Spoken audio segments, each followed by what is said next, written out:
You're listening to the Smart Policy Podcast, a production of the University of Tennessee's Institute for Public Service.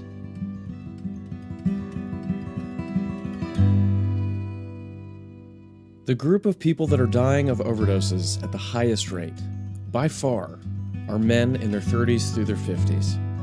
This group is also statistically far less likely than others to ask for help. There are things that we learn over the course of our developmental years, be assertive and to be strong and to take care of our families. We're taught this from our parents, our grandfathers, our great-grandfathers. Also, culture teaches men to, learn to try to fix things, even though we're not always equipped to fix. We're always quick to tell you that we can fix something. But with that being said, doing that sometimes doesn't give us the opportunity to explore mental health and coping issues and strategies around that. And it could also pull us away from asking someone for help when we need it, because we might feel like they may look at us as being not as strong as we should be. This is one of the biggest reasons why it can be difficult to implement effective prevention strategies targeting working age men. My guest this month is Dr. Monty Burks, Deputy Director of the Tennessee Governor's Faith-Based and Community Initiative, which seeks to empower community resources to tackle the biggest challenges of our time, including overdose, addiction, and recidivism. Monty is also a certified peer recovery specialist with years of experience engaging people with substance use disorder and meeting them where they are. So I could think of no better person with which I wanted to discuss one of the main consequences of these deaths, the impact to their families. After all, many of these men were fathers, as are many of those men who are still in the throes of active addiction. What can we do to reach this surprisingly vulnerable population and help them become the best versions of themselves? Give people the space and the place to tell you that, hey man, something isn't right, something happened to me along the way. I need to get it addressed so I can be a more effective version of myself. We as people that might not be part of that family have multiple chances to intersect and use our gifts to support people breaking generational cycles. In this conversation, we talk about the ways that we, the people of Tennessee, can step up to help, whether it's foster care or peer recovery, to even just listening to someone who needs to be heard and giving them a fair chance. Hey, my name is Monty Burks. I'm the Deputy Director of the Governor's Faith-Based and Community Initiatives. What draws me to this work is my love for people, helping people, and also my love to see people that have been through things in their life, things that they should not have survived from. I love seeing those people matriculate into leadership positions and then having the opportunity to go out and serve and help other people not go through the same things they went through. That's such a beautiful reason. And in fact, it kind of echoes what we're here to talk about today. It's kind of a fatherly perspective, isn't it? Absolutely, man. Yeah, so that's something you've spoken, I think, most eloquently on this out of anybody I know in the field, I think, at least in our space right now, is the importance of family and community, reintegrating fathers back into the family unit. It's a tough time right now. Most overdoses, the majority of all overdose fatalities are working age men, and a lot of those men have kids. So there are kids who are grown up now without a father. And so it's clearer that this is a really needed point of intervention. And I just wanted to touch base with you on that, like what's going on as you can understand. Why are men getting hit so hard with this? What can we do to help these men survive, number one, and then we'll go from there. That's a whole can of worms. So.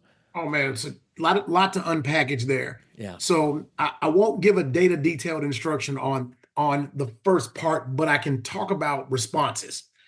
And we do understand that there's a significant number of men that have been hit in this space. Also, there's a significant number of men that have been touched by the criminal justice system, significantly more than our female population.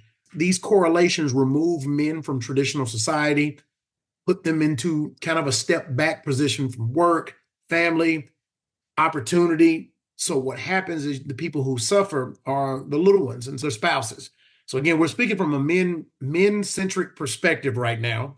That's where I'm at, talking about just the men in the household or the men in our communities. If they have been justice involved, justice impacted, or they have been in active drug use, misuse, or had consequences thereof, again, they're removed from the family. So when a man is removed from a family, it doesn't just affect him. Right. He's a breadwinner. He's a resource. He's a leader. He does all these things as a provider and a protector. Not being a part of the team that he's helped build makes a deficit on the team.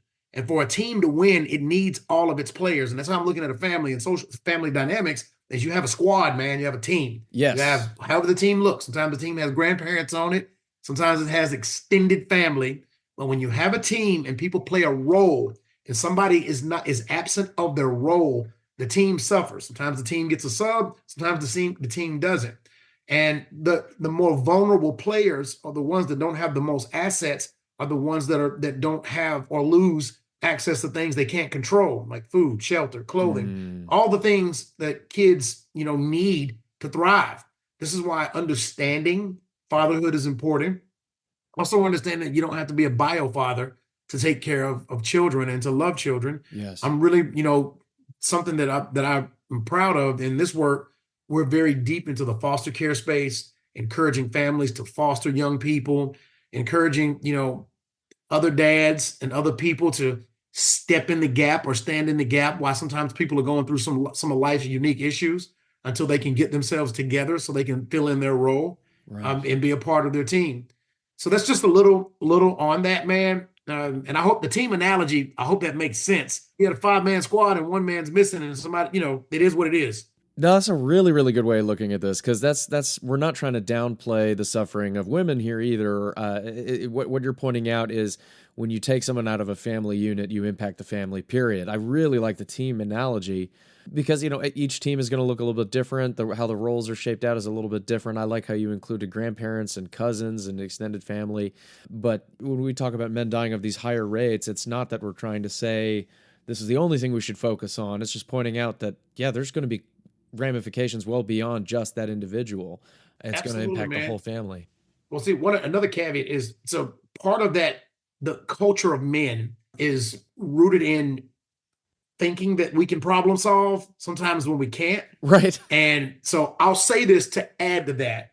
A couple of the reasons that men might dive into those spaces more is because of social isolation, not wanting to go see a doctor, not wanting to seek help, and also risk-taking behavior. Right. Even though some of us are not extroverts, we hang around with a lot of extroverts that are very driven to take risky behavior, chances, shots, and then not go to the doctor when we're broken. Yeah. That's such a huge thing. I'm touching on our health behaviors, touching on our loneliness epidemic. We're not only the majority of overdose deaths, we're the majority of suicides. We're dying younger than women of preventable chronic diseases like heart disease and the like. So are you saying a lot of this is really tied together? It could be, yes. Culturally, we as part of the product, right? We as men, again, this is totally around fatherhood. There are things that we learn over the course of our developmental years, and those are some good things. We learn to, be assertive and to be strong and to take care of our families. We're taught this from our parents, our grandfathers, our great-grandfathers. Also, culture teaches men to, learn to try to fix things, even though we're not always equipped to fix. We're always quick to tell you that we can fix something. Right. But with that being said, doing that sometimes doesn't give us the opportunity to explore mental health and coping issues and strategies around that. And it could also pull us away from asking someone for help when we need it, because we might feel like they may look at us as being not as strong as we should be. Right. There's power in conversation. There's also power in communication. And when you can conversate and communicate with someone when you're in need, it could stop someone from being removed from their family. It could actually make them stronger for their family if they seek help. That's such a huge, huge issue. Yeah, we're not taught to ask for help because of that fear of being seen as weak, or even not just weak, ineffective. I think that's like one of the worst fears for a lot of men is I can't do it. I am not useful. How do you see it when you work with the community? I've seen a little bit of both of that, man. I've worked in rural, urban, suburban, and all the things in the middle. And the culture of communities is unique. Man, it's unique, especially in geographic areas. But you really have people that have gravitated into and graduated into leadership roles, and sometimes they have not had a chance in the process of becoming that leader to care for themselves. Huh. And along the way, there are fractures that happen. Fractures are harder to heal than a break.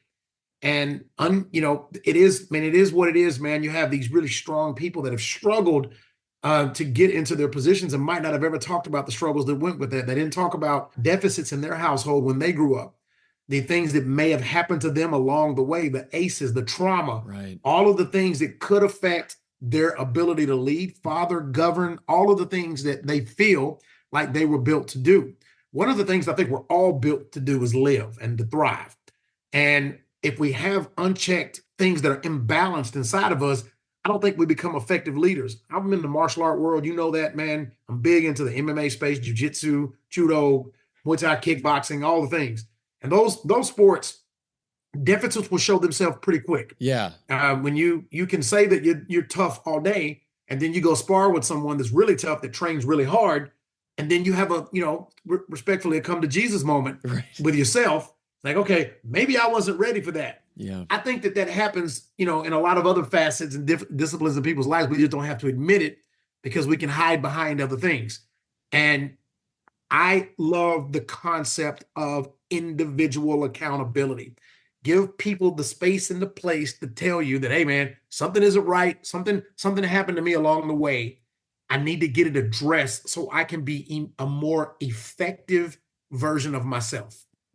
I love that. And it also really highlights the flip side and why our current era of the drug crisis is so critical. Because, that come to Jesus moment you just described, if that challenge is how much opioids your body can handle, and we're talking about fentanyl, you don't get a chance to recover from that. So I wonder the need for primary prevention, getting people, addressing people with social skills before they face that challenge is so critical. Is that, am I picking up something there? No, you're picking up something, man. Men, we self-medicate, right? We're Mm, we're the most self-medicating group of people ever. When I say yeah. self-medicate, I'm not just talking about medication from a doctor's office. We will, instead of going to proper mechanisms for help, we're notorious for going somewhere else, because we don't want to accept that we need help. Right. Our counterparts, women, they are more likely to ask for help with mental health struggles. They're more than likely to go see a counselor or a therapist. Yeah. They will do that. Yeah. We, on the other hand, will let the egg continue to crack until the egg is completely broken. And, somewhere along the way, man, I think that pure objective masculinity is identifying root causes and problems and addressing them, because our role as a patriarch in this culture that we live in, you have to figure out those things before you try to lead somebody else. It's hard to lead somebody when you need to, when you still have these open gaps in who you are. And again, I relate that to the martial art world. Jeremy, is I've trained for years. I've seen many, many people come in gyms that are like looking for community, looking for something. Yeah. And because the world got ahead of them too fast, something happened to them. I see these really cool men, become better fathers, become better nurturers, teachers, whatever their role is, better workers, whatever it is. They become better because they've been beaten and broken so much that they're willing to admit that they don't know what they're doing and they need somebody to help them. I want that to be something more regular in the diet of men when we talk about fatherhood. You can lead, but you can also teach your child that I'm not perfect. I've made mistakes, but I grew from them. This is the mature thing I did. I had somewhat similar experiences when I went through Boy Scouts. You go out into the woods. I remember one a particular camp out where they gave us a map and a compass, and they said, "We've marked on the map where your lunch is. Good luck." And it was miles deep into the Ozark Mountains, and that'll make you think about what you can and can't do for sure. But that sort of opportunity I was lucky to have. What can it look like for integrating men into opportunities like this? Because say you don't have a good martial arts gym near you, you don't have a good scout troop or something like that, and I guess with this I'm talking with primarily young men, teenagers and 20 somethings and whatnot. But what kind of opportunities are there? Man, I love that you even said that. I'm in a couple of different groups where men fellowship with men and discuss strategies, pros, cons, successes, and non-successes. I think that as we explore how to be stronger versions of ourselves, fellowshipping with other versions of ourselves and other versions of success and maturity, and also other versions of mistakes is a thing that will help us grow. Mm, When you fellowship with people and you have a problem solving exercise, just like this is where your lunch is, right. things like that cause people to think, use their brain. Over the years, we've removed ourselves from sometimes we remove ourselves from individual critical thinking because we have multiple groups of people that can help us in an instant. You have social media, you have AI now, you have all of these things that can think for you. The truth Mm, is we need to learn to think critically for ourselves. That makes us make better decisions for those that depend on us. We don't always have access to something else. Sometimes the access is going to be just here, and it's going to be a split-second decision. So fellowshipping and learning from others, spending time out in the woods, camping, man. Even if you physically can't go out in the woods, that's fine. If you have to do something online, critical brain thinking exercises, so that when you, as a father, as a mentor, as a man, are hit with a split-second decision, you can make one and you can do it well, because our decisions are usually the sum of our experiences. yeah. That's the way we're going to sway. So you went out in that with the Boy Scouts. I was in the Boy Scouts too. I loved it, man. I learned a lot.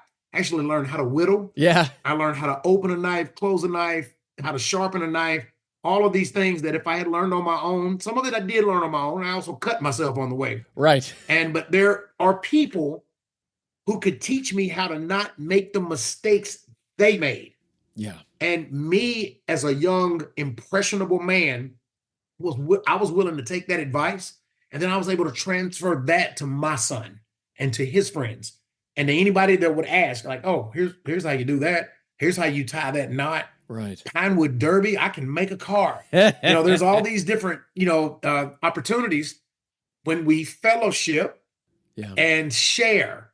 We can do that. You can remember as a young man, Boy Scouts, Eagle Scouts, all of the things along the way. You had all of these older, retired people. These men would come in and show you how to use a hammer and a nail. Of course, I learned from my family, but man, I got this person that doesn't know me. I've got my yellow bandana wrapped around my neck. I've got my stripes on my shoulder, man. I'm feeling good about myself, and I've got somebody else's grandfather showing me something that mine didn't, and I was willing to take that information. We should continue to impress upon our men to volunteer, Yes. and we should impress upon our men to learn from each other. A couple of points you said had me thinking about the role of video games in young masculinity. It does seem to have, on the one hand, somewhat of a protective effect for isolation. It is bringing some guys together, and there is teamwork and problem solving, split-second decisions, critical thinking, and there's good evidence showing that it has its benefits. But on the other hand, these activities are not embodied, and they can be addictive in and of themselves in terms of you're not going outside at all. It's a tough situation if there's not so many physical embodied places for men to be friends with each other. It does seem like it's a sort of stave off the withdrawal of isolation opportunity. At least that's how I see it. I just wonder your thoughts, especially as a father of sons. Man, I to be honest with you, man, when people can't move, I think that this conversations like we're having right now are something that needs to be made more mainstream. Hmm. And if people are looking for support groups to talk, we did it during COVID. We did it with Zoom and Teams during COVID. Right. I had many groups of people that I fellowship from my church groups where we would just get on the Zoom meeting and it'd be 20 of us and we would just chat. We'd eat dinner, couldn't go see each other. Yeah. So we figured out how to see each other. I did it with Project Lifeline. It'd be 30 of us on a call.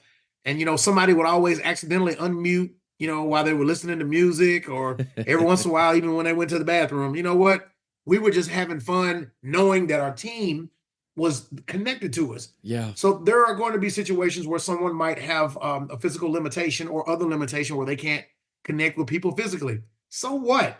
Start an online community, find an online community, or reach out to, one of us. I would always be willing, if anybody reached out to me, to have I'd meet them on Teams or Zooms. I'd probably, you know me, Jeremy, I'd probably just meet them in person. Yeah. And maybe even invite them into some other communities. Proximity to people is a limitation. But man, if you can get online and tell me what you don't have, you can get on an online support group with some people to talk to you. Coming back around to learning from other men, getting more men to volunteer. I've noticed in the culture a real hunger for this need. Let's look at the actor Pedro Pascal. There's two huge shows right now that he's connected with, The Last of Us and The Mandalorian, both of which involve him, this old disgruntled lonely dude, becoming a dad, right? Yeah, yeah, Functionally. they do, man. But I've seen so many other shows, major popular shows, that all involve around this gruff loner dude taking on the responsibility of a father figure, even if it's to a literal alien or something like that. But it makes them a better person, and I just that to me speaks of a big hunger for more of that stepping up. I mean, do you think our cultural media is doing a good job sending that message? Do we need to do a better job there? Like, what other ways can we promote this thought that men should get involved in their communities in a positive way? So it's a good question you asked, man. Media can be a positive or it can be a negative, but media is the wild, wild west. It's free choice for anybody that wants to, get entertained by anything. Yeah. Truthfully, if anybody's looking for a word, I'm going to give you one. If you want to be better and do better, feed yourself better things. If you take poison and put it into a plant, the plant will eventually die. So if you keep looking at negative stuff and listening to negative stuff and hanging around with negative people, all the joy, light, and growth in your life are going to die because you've done nothing but feed it poison. So if a person is looking or they're on the fence and they're like, I really want to be more of a like Peyton. I love him in The Last of Us, man. That's great. I love what he's done. That is a good show. And also in The Mandalorian, he's taking care of Grogu, right? Yeah. So I do watch both of them. So each one of those, that is a great example. Look, young generation that can hear me right now, you can be a 25-year-old mentor to a 15-year-old child. You can still provide a semblance of a male leader role with your age and success. You could have graduated college and talked to some 12 and 13-year-olds about paying attention in school, tobacco cessation, don't binge drink, don't drink, all the things. Like, take an active role and then feed yourself nurturing content and also content that drives you towards success. Another thing, Jeremy, since you brought that up, is we have the opportunity to transfer healing information from generation to generation, or we can pass trauma from generation to generation. Yeah. We can do that. We have an opportunity as adults to speak life into other people. That doesn't take away the bad experiences we've got. But what happens is if we continue to share bad experience as if they're still happening, people 15 or 20 years from now are going to think that the same thing is going to happen to them, even though they haven't done, the circumstances are not the same. Yeah. So we have an opportunity to tell them like, hey, bam, bam, bam. These are the things that can equal, and you can push yourself this way. If we hyper focus on all of the mistakes and all of the consequences of the mistakes, and that's it, sometimes that will stunt people's growth and also make them just really, I'm just going to stay in my box, never going to grow. That's the end for me. And we should be careful not to do that. Okay, interesting. So in our outreach, it shouldn't be focusing on only mistakes. You have to give people a way out, is what you're saying. You have to talk about what they can do, what they can be. Otherwise, they're going to just stop listening. You ain't even lying, my brother. Hey, this ties in so literally with what you're doing with the governor's initiative. Could you give a brief overview of what this initiative is and what y'all seek to accomplish? Our Office of Faith-Based and Community Initiatives is we work across all major departments to figure out community-based collaborations to support other government work and also the governor's priorities. Our two major priorities are Every Child Tennessee, which has a focus on foster care, encouraging foster families. One is we want to encourage foster families to continue the work they do, invite other foster families into the space, and also support them while they're in the space, and also work with youth as they transition out of the foster system. Our second major initiative is Volunteer Mentor Initiative, which is an initiative around mentoring individuals while they're incarcerated, and also mentoring the same individual while they're post-incarceration. So 12 months incarcerated, 12 months post-incarceration with the same mentor, 24 sessions a total of 24 hours over a course of 2 years. That opportunity could give a person who's not had any positive leadership in their life a chance to spend time with someone that has survived, maybe similar struggles, but has found success and success metrics and ways that they operate and do business. Yeah. These are our two major initiatives. We have some other stuff that's coming down the pipe. I'll share with you on our next podcast opportunity. It's going to go on YouTube because I feel like that we should film it. We're really geared toward serving all aspects of a human being through life. So you have children that age out of the foster system there's statistically, they have a high chance of ending up either incarcerated or homeless. And then you have people that are incarcerated that have the overwhelming majority of them have children. And there's a correlation between all of it. We'll talk about that on another podcast. But if you think about it, we as people that might not be part of that family have multiple chances to intersect and use our gifts to support people breaking generational cycles. So whatever that is, however that happens and however it needs to happen, I encourage you. You ain't got to agree with me. You don't have to be a person of faith. You don't have to be anything to love someone in their darkest moment. You can literally give a minimal amount of your time. Instead of complaining about everything that doesn't go right, take that same energy and hold somebody's hand while they're struggling. People usually don't ask you for anything, man. Sometimes they just need some time with someone that'll just listen to them. So true. I've seen some very powerful individuals walk out of a prison cell, and then 10 years later, they have a Fortune 500 company. They did this because they were given opportunities and they were mentored by people that were very effective with their voice. So that's kind of where we are in that space, and we're trying to encourage more of that. That rhymes so well with what we see with peer recovery services in the world of addiction treatment recovery. Was there some common thinking there? Clearly this pairs with peer recovery services. Like say you had a peer recovery specialist tied to a reentry program. That's clearly a connection there. How does it fit these two worlds? Because there's going to be an overlap with overdose prevention and substance use recovery. Of course, this initiative seems much broader, but yeah, what's the tie-in? Oh man, it's all a tie-in. So we encourage people with lived experience to be in this space, peers.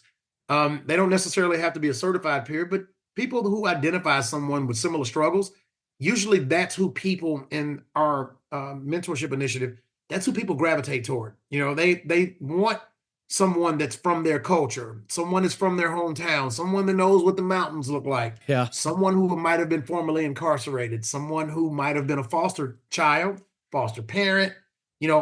All of this, people recognize people that have lived through their struggle. There are deficits in me as a human being. There are certain groups of people that I would not be an effective mentor with. Of course, I talk to them, but what I would do is I would try to map them with someone that's been through something similar. So they have a baseline understanding, and then somewhere they can connect. So you're absolutely right. I think that lived experience is one of the missing crucial pieces in a lot of the work that we do. Oh yeah. So sometimes we as academics forget that there are people that are smarter than the book that was written about them. So long-term, there's studies written off of people's backs that don't tell the whole story. They tell what the study was designed for. And then you have the individual that was incarcerated for 8 years that's out here in the community, preaching off of a milk cart in the middle of the housing projects or a trailer park, helping people find access to treatment, recovery resources, and housing. You cannot put that fully in a book, and you can't quantify that. You can't. That lived experience is exactly what's needed. So I think our academic space needs to partner better with our street practicum space. Some of our street folks are never going to go to college. We don't need them to. They've already been to a college. Whatever they survive from is the college that they've been through. So let's work around that and lead with that. Not take that and try to lead in front of it, lead beside it. The disconnects in community usually happen, man, because people feel like some other group that comes in doesn't listen to them. Right. So that's one of the that's something that government hasn't done well over the years. Is government will come in with a solution, and sometimes the solution doesn't involve the people that they're trying to help. Yeah. If you want to be solution-based and be effective, you go to the people that are there. You look at find the champions, the survivors, and empower them to help whatever initiative you have. Empower them to explain and translate for you. And then you're going to get a different outcome. Workforce development is a crucial area here as well. Getting the right job skills training or knowing the right industry that might fit you. We see a lot of good work being done with reentry programs, but not everybody is, for lack of a better term, lucky to go to the jail that has the good programs, right? It's going to depend on where you are. And when you are incarcerated, of course. But even beyond just reentry, I think a lot of men feel like the job force doesn't make sense like it used to. I think there's a lot of uncertainty of what direction they can go into. College is definitely not for everybody. For those that is, great, and we have great opportunities for getting people to college, like the Hope Scholarship and everything. But I guess what I'm getting at is for workforce development, there's such an overlap here. What kind of things should we see in this space to get more people thinking about who they can be as a provider? Man, workforce development is a unique animal. Yeah. There's a lot of different modalities when you talk about that. Like, what is workforce development? It depends on what discipline you study, what workforce development is. Right. So if you come from a treatment background, workforce development might be helping someone find sobriety, using medication to do that, using evidence-based protocols to do that. If you work in the recovery field, it might be giving someone community to walk beside them to lead them in the workspace. If you work in the criminal justice field, it could be helping someone have better habits and understanding. Stinking thinking is a concept, used in the prison system, but understanding how to catch that cognitive break early and then address it. I think it's called, oh my God, there's a term for it, but it's awareness, belief, consequence. Help people rational self-counsel themselves. Okay. So they can challenge the belief and understand that there's a consequence to the belief and the decision that they make from it. All of these are different forms of workforce development, because you have people that might fall between the cracks somewhere along the way, or they might have something they've not been taught. So their responses to things may be very different. So to get them back into the workplace, we have to address the whole human, not just a piece of the human. So if I go and take a person through MRT, a cognitive behavioral therapeutic module, we take them through MRT and we never address their addiction history, then we have a person that's they're catching one side, but they still have impulses and triggers that haven't been addressed. Then we have a person who's been through a 12-month treatment program and they're doing good, they're doing all the things, and we have not addressed the family dynamics, and we stick them back in the same household with a family that still actively uses or drinks, or that does all the things that help them get into the place that they're in. Right. So workforce development is caring for a person's from a holistic perspective, and then gearing them and getting them ready to go into a space where they can survive the job that they get. They can be effective. Everybody's not made to work behind a desk, and everybody's not made to work in a factory. There's a lot of different things that happen in the middle. Get the person ready and then give them the supports and help them understand the supports they need moving into that space. Yeah, so they can understand their options better and which speaks to them more. Yeah, that's and what a robust answer you just gave about how workforce development can look at like so many different things depending on where you come from. I think that there's a lot to chew on there. So usually our last question is what policies at the state or federal or even local level could have a positive impact. And you're welcome to answer that, but I think, since what the initiative is doing is trying to target a sort of small p policy, the social policies, as it were, the unspoken policies of, say, our faith communities, our community groups, our associations. What kind of policies in that space should we be or employer policies should we be considering? So let me hit this on it. If you're talking about workforce development, let me go into employment policies. Sure. I encourage employers to not give a person a chance because of their past, but look at the whole person, the things that they, where they are now, the things they've done since, they had whatever shows up on their record. I know that some people may never be able to work in some spaces. Totally get that, and that's warranted. There are risk and liability that take place. Right. But there are also opportunities to realize that a person may have been sick and might have needed to heal. that a person may have made a mistake and they've made amends, or that a person might have just grown up and the marijuana charge from 17 years ago shouldn't hold them back from a leadership position in a company when they've worked their way up from a janitor, to a director role. Right. There are ways employers can look different, use innovation. And I know there are lots of HR groups right now that are really looking at, what, we've got these employees that we can see their work history. They've got some bumps and bruises along the way. So maybe that imperfect resume and that imperfect person might be a great fit for our team. So let's put them on a 90-day probationary period and let them work. They seek the job. They meet the qualifications for the job. People quit in the workforce. Workforce participation is low right now. Yeah. Retention rates are low. Look at the recovery community. Look at the reentry community. Their numbers are high. Yes. They will go to work. They will work extra time, and they would do jobs that are not within their scope because people take advantage of being given another opportunity. I mean, I'm not saying I don't want to overgeneralize that, but you and I both know, Jeremy, lots of people that they've found their freedom. They've found, all of their things to make them be a better person. It's like they have little cars that ride right beside them. They can jump into each one. And then we see them go into the workplace and they change the whole dynamics of a work group. They might empty the garbage and provide a clinical assessment all in the same 2 hours. Like, that's the kind of people that I want to work with right there, brother. Yeah, I agree. I on average, this is the most resilient community I've ever experienced, is the recovery community. I like how you said at least consider giving them a chance is as an employer policy is strong.